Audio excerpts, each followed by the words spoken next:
Assalamualaikum warahmatullahi wabarakatuh. Selamat pagi anak-anak.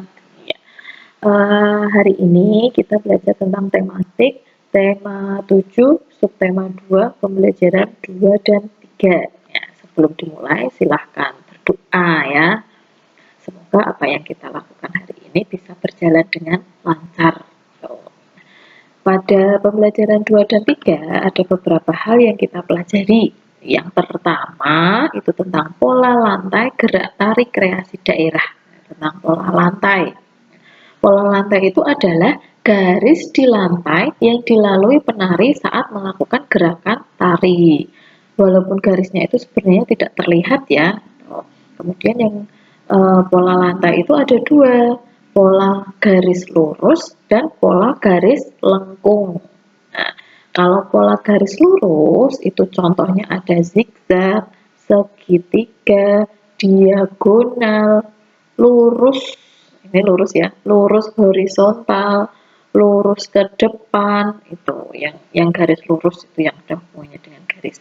Kalau garis lengkung itu contohnya adalah bentuknya lingkaran, atau mungkin angka 8, atau setengah lingkaran, atau hanya melengkung saja, bisa melengkung ke depan atau melengkung ke belakang gitu ya. Itu contoh dari pola lantai. Nah, selain itu eh, pada pembelajaran 2 dan 3 ini kita juga mempelajari cara menyampaikan isi bacaan. Kalau ada bacaan itu sudah dibaca, tidak hanya membaca saja, tapi kalau bisa kita juga bisa menyampaikan isi bacaan. Tapi untuk memahami itu ada beberapa langkah yang harus diperhatikan. Yang pertama, kalian harus pahami dulu isi bacaan dengan baik. Isi bacaannya itu tentang apa saja kalian harus pahami. Kemudian ingatlah masalah pokok yang dibahas dalam bacaan itu. Diingat-ingat masalah pokoknya apa, jangan sampai keluar dari masalah pokok yang dibicarakan. Kemudian selanjutnya ingat juga pengetahuan baru yang dianggap penting dalam bacaan itu. Pengetahuan baru apa yang ada di dalamnya. Selanjutnya, sampaikan isi bacaan secara runtut urut, itu mungkin dari paragraf pertama sampai paragraf terakhir. Nah, diceritakan secara urut, jangan acak gitu ya, nanti malah bingung gitu. Kemudian yang selanjutnya adalah gunakan kalimat efektif agar mudah dipahami oleh orang lain. Kalimatnya harus efektif, harus jelas gitu ya. Apa yang disampaikan harus jelas, jadi orang lain itu paham dengan isi bacaan yang sudah kamu baca. Mungkin itu ya. Nah, selanjutnya kita akan mempelajari tentang manfaat gaya listrik. Kalau kemarin kita belajar tentang gaya listriknya itu apa, nah hari ini belajar tentang manfaat gaya listrik. Sambil mengingat lagi ya, gaya listrik itu ada dua, yaitu listrik statis dan listrik dinamis. Kalau listrik statis itu muncul ketika terjadi gesekan, contohnya ketika menggosok-gosokkan penggaris mika pada rambut, kemudian muncul kertasnya bisa terangkat itu ya. Nah, kemudian kalau listrik dinamis itu berasal energi listriknya itu yang bergerak pada suatu rangkaian, itu munculnya ketika bergerak pada suatu rangkaian. Contohnya bisa dijumpai pada jaringan listrik PLN, aki atau baterai itu ya, itu termasuk dalam listrik dinamis. Kalau itu berasal dari PLN, dari aki atau dari baterai, itu berarti masuknya listrik dinamis. Nah, sekarang manfaat energi listrik itu tadi, agar energi listrik itu dapat bermanfaat untuk kita semua. Nah, energi listrik itu harus diubah menjadi bentuk energi yang lainnya. Nah, ini ada beberapa contohnya. Yang pertama, energi listrik menjadi energi gerak. Nah, contohnya pada kipas angin atau mesin cuci. Kemudian ada energi listrik menjadi energi panas. Contohnya setrika, solder, atau penanak nasi magicom itu loh. Nah, kemudian energi listrik menjadi cahaya dan panas. Itu ada dua, jadi menjadi dua bentuk ini ya, panas dan cahaya. Contohnya pada lampu. untuk kita biar terang, atau apa, peternak peternak ayam itu kan untuk menetaskan itu ya ben anget. Kemudian perubahan energi listrik menjadi energi cahaya dan suara.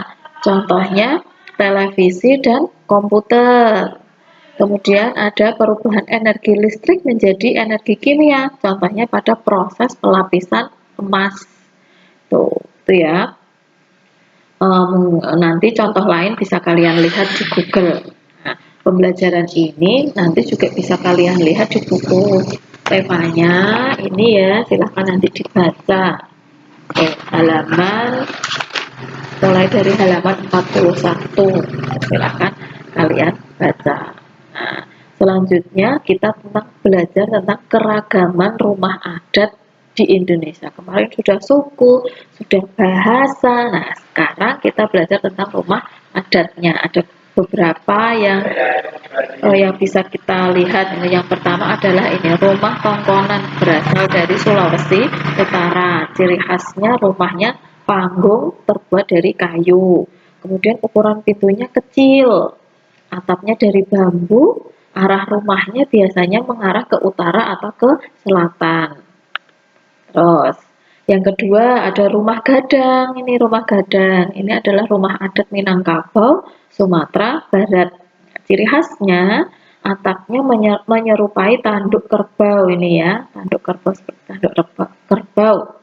Kemudian atapnya dari ijuk berbentuk persegi panjang. Nah, ini juga termasuk dalam rumah panggung.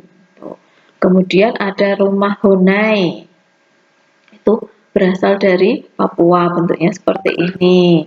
Bentuknya bulat, tingginya sekitar 2 sampai 2,5 meter, dan ini bisa dihuni oleh 5 sampai 10 orang. Tuh. Dindingnya dari papan kayu tapi tidak ada jendelanya. Tuh.